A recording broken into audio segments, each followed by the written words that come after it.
provides strong protections for self-defense. But there must be clear situations where it doesn't apply, right? What are the common ways someone might lose that justification? How do you fail the self-defense test? Yes, the law is very clear about the limits. Yeah. Your use of force is not justified in several specific situations. First, if you're responding to verbal provocation alone, words, no matter how nasty or insulting, do not justify physical force. You can't punch someone just because they insulted you. Okay, words alone aren't enough. Right. Second, you can't use force to resist an arrest or search that you know is being made by a peace officer, even if you believe the arrest or search itself is unlawful. Even if the arrest is illegal. Even then, there's a very narrow exception. Uh. Unless the officer uses greater force than necessary before you resist, and your resistance is immediately necessary to protect yourself from that excessive force. But generally, you can't fight a lawful, or even unlawful if you know it's an officer, arrest. You challenge it later in court. Okay, what else? Third, if you consented to the exact force used or attempted by the other person.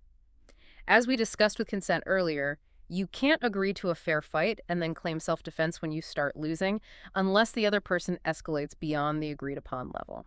Fourth, and this is a big one, if you provoked the other person's use of unlawful force. You can't start the fight or intentionally provoke someone into attacking you and then claim self-defense when they react. The provocation rule. Exactly. Yeah. The only way out of that is if you clearly abandon the encounter or communicate your intent to stop and the other person continues to use unlawful force anyway. And fifth, you generally can't claim self-defense if you sought out a discussion or explanation from someone while you were illegally carrying a weapon, like carrying without a license where one is required or carrying a prohibited weapon. This prevents people from initiating confrontations while unlawfully armed and then claiming they had to defend themselves. So, the law puts pretty clear boundaries here. You can't provoke a fight. You can't use force just for words. You can't resist arrest normally. It prevents the self-defense claim from being abused. Okay, building on general self-defense, Penal Code 9.32 gets very specific about when you can use deadly force to protect a person. The standard here is understandably higher. Right, using force that could kill someone. What are the specific conditions that allow for that? Deadly force is justified only if two main conditions are met. First, you have to be justified in using any force under the general self-defense rules we just discussed, Section 9.31. And second, you must reasonably believe that deadly force is immediately necessary to do one of two things, either to protect yourself against the other person's use or attempted use of unlawful deadly force. So they are threatening your life or trying to cause you serious bodily injury. Okay, deadly force against deadly force. Right. Or, secondly, to prevent the imminent commission of one of those specific, very serious felonies: aggravated kidnapping, murder, sexual assault, aggravated sexual assault, robbery, or aggravated robbery. Those same serious crimes again. Yes. The law equates the imminent threat of those particular crimes with a deadly threat that justifies a deadly force response. And just like with general self-defense, there's a presumption that your belief was reasonable under certain circumstances. The same ones. Home invasion, carjacking, those felonies. Exactly the same ones. If you knew or had reason to believe the person was unlawfully and forcefully entering your occupied home car business or trying to remove you or attempting one of those listed felonies, and you didn't provoke them and weren't committing a crime, then your belief that deadly force was immediately necessary is presumed reasonable. And does the no duty to retreat rule apply to deadly force as well? Yes, absolutely. It's explicitly stated again in the deadly force section. If you have a right to be where you are, you didn't provoke the situation, and you're not engaged in criminal activity, you are not required to retreat before using justified deadly force. And again, the jury cannot consider whether you failed to retreat when deciding if your use of deadly force was necessary.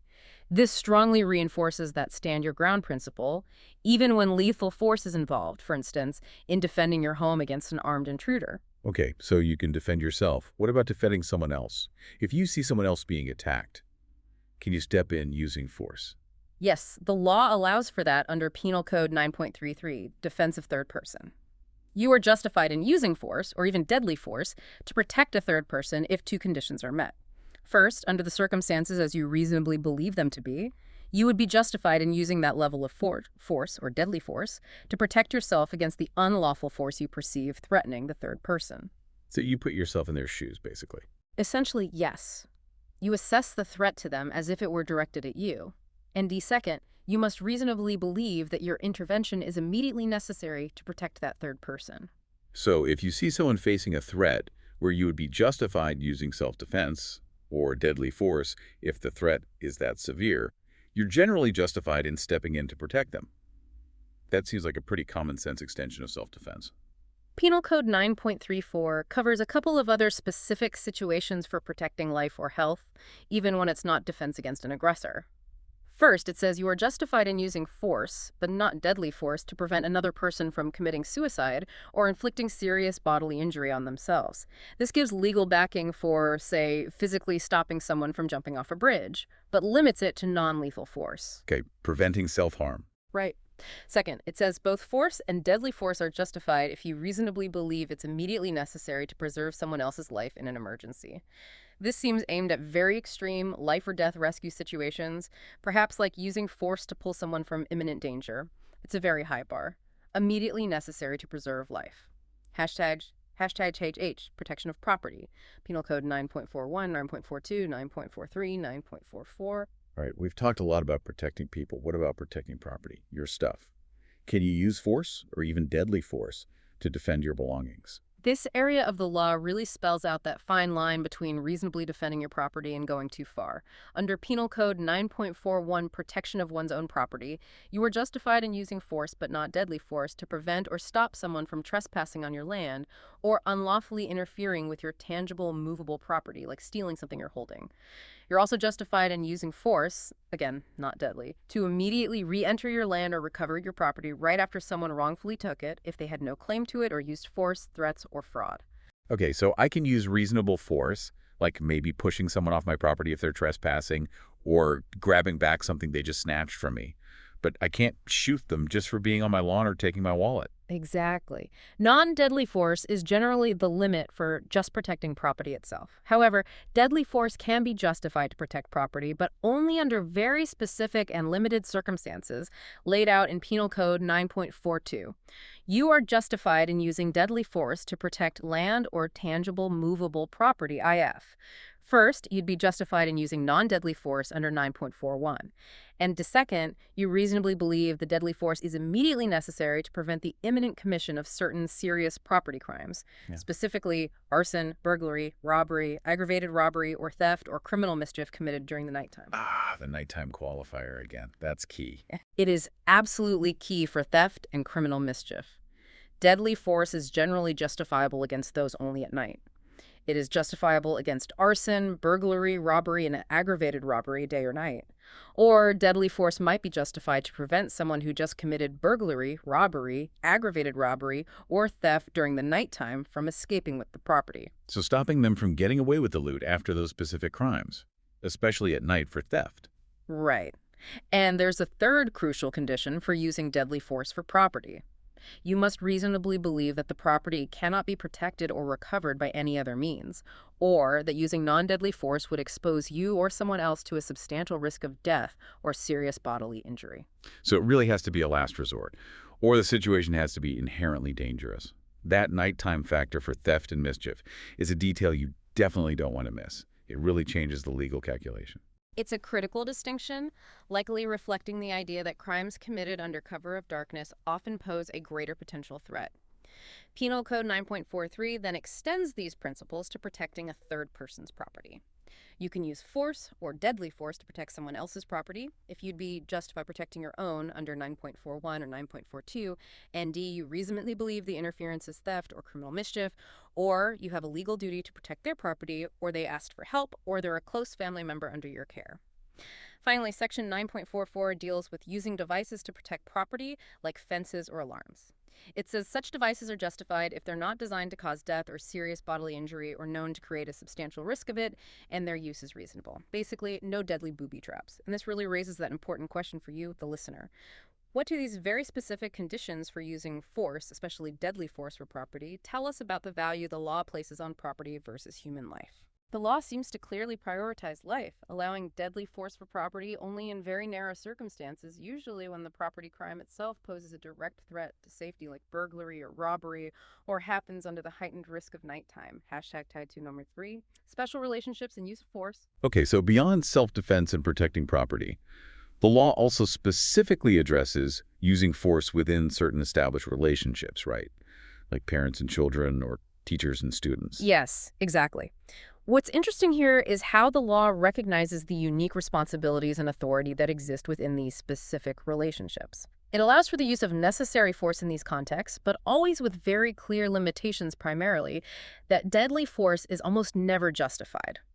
These sections define the boundaries for discipline and care within these roles.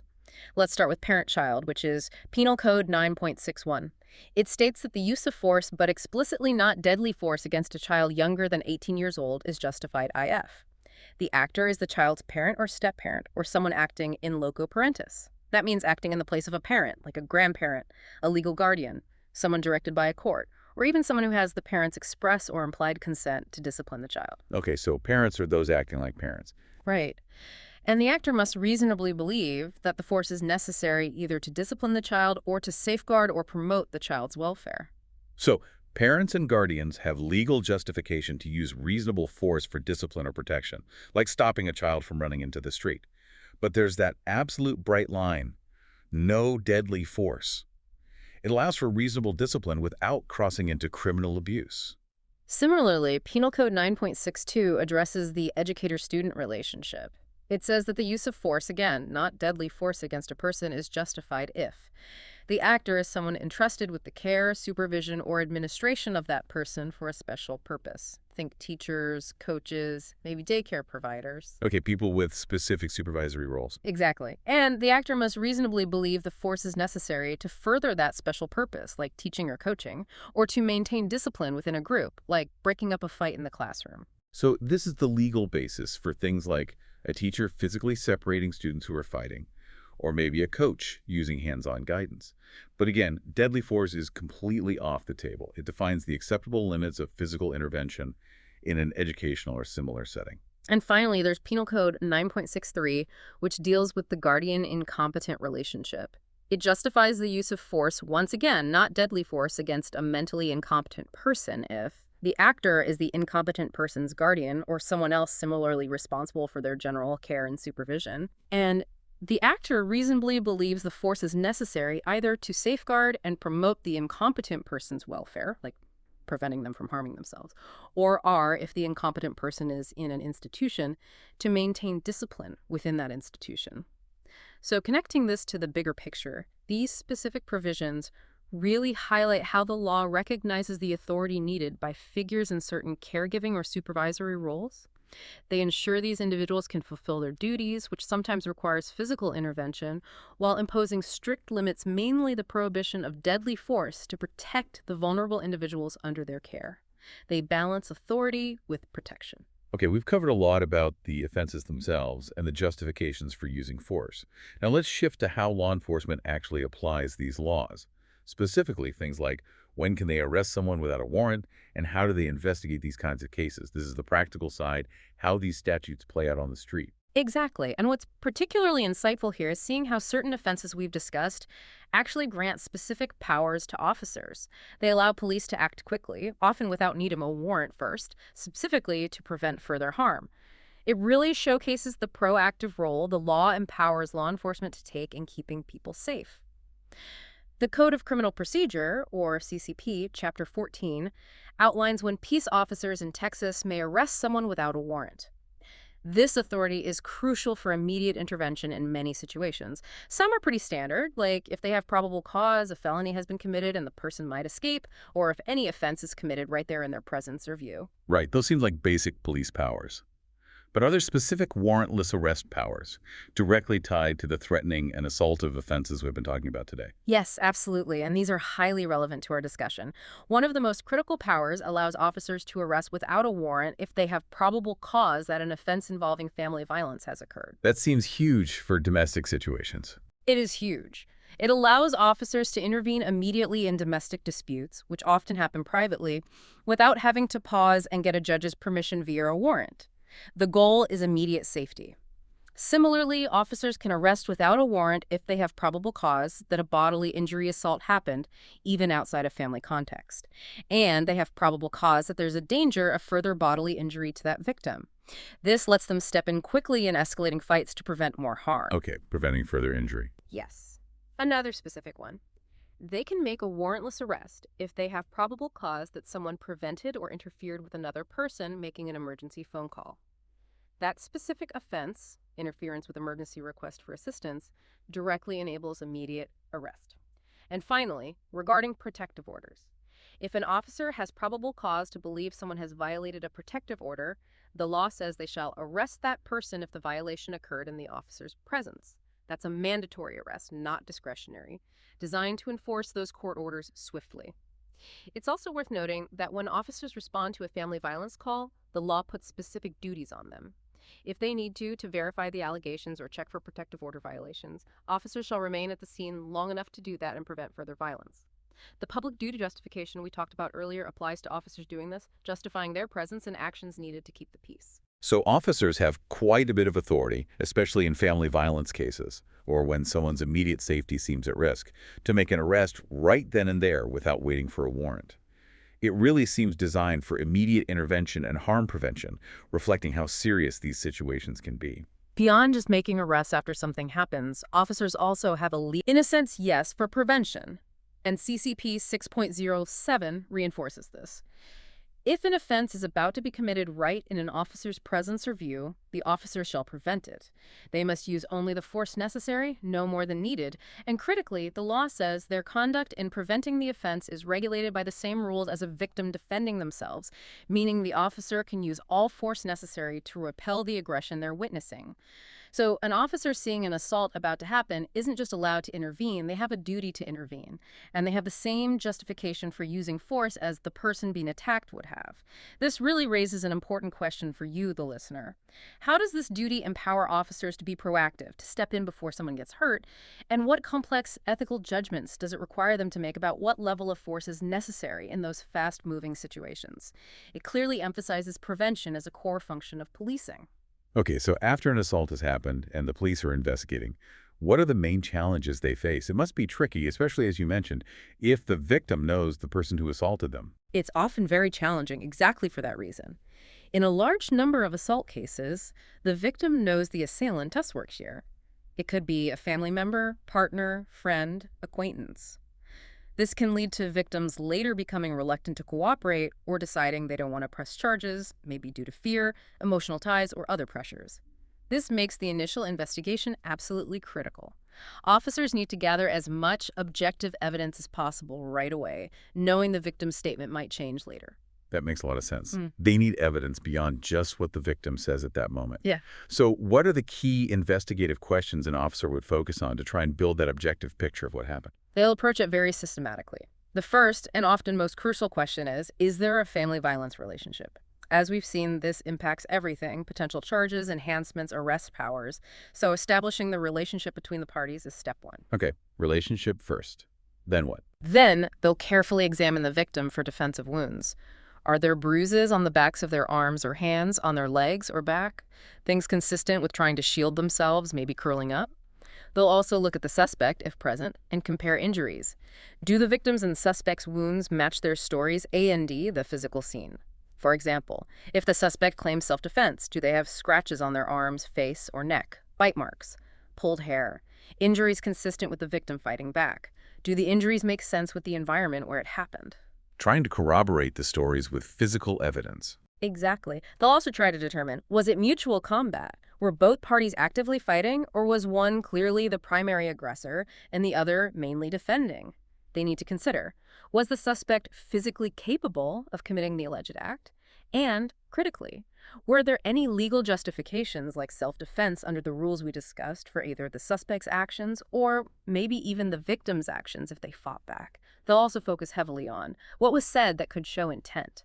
Remember how crucial intent is for offenses like terroristic threat or harassment, or even proving the mental state for assault? Witness statements about what was yelled or threatened can be vital. Right, intent is huge. Absolutely. And finally, were weapons used? If so, what were they? Where are they now?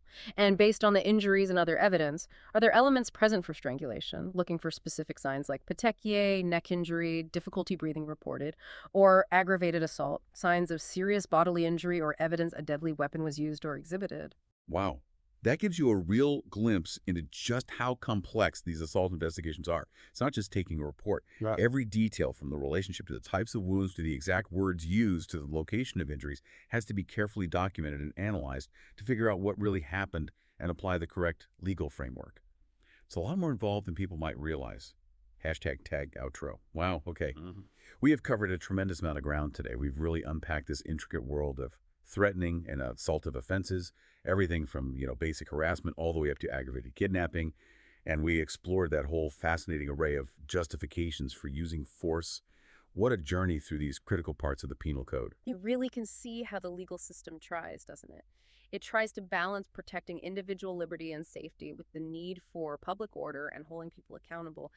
And those nuances we talked about, the specific intent, the relationship between the people involved, the exact nature of the harm or the threat, they profoundly shape the legal outcome. Our deep dive today, I think it really reveals that even acts that seem simple on the surface can have incredibly complex legal implications once you factor in that context and intent.